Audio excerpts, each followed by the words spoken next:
9 తర్వాత అంకెలు లేవు చూసుకోండి. 11, 12, 13 ఇవన్నీ పూర్వం వచ్చినవే. అంచేత 9 పూర్ణ సంఖ్య కాదు, పూర్ణత్వానికి చేర్చే సంఖ్య. 9 తర్వాత ఏమిటండి? 10.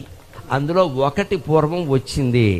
ఈ పూర్ణం ఉందే అదే పరమాత్మ. పూర్ణమిదం పూర్ణమదః. 9 తర్వాత మనం 0ని చేరుకోకుండా ఏం చేశాం? 10 వేసాం అంటే ఏమైంది? పక్కన 1 పెట్టు అంటే 1 జన్మెత్తాం. అది 99,999 వేసినా ఎత్తుతూనే ఉంటావు. చివరికి మొత్తం ఈ అంకెలన్నీ పీకేసి పూర్ణానుస్వారం మాత్రమే మిగిలే వరకు మనం జన్మలు ఎత్తుతూనే ఉంటాం. అందుకని 9 దాటాక ఇంక అంకెలు వేయకు, ఇంక జన్మలు ఎత్తకు.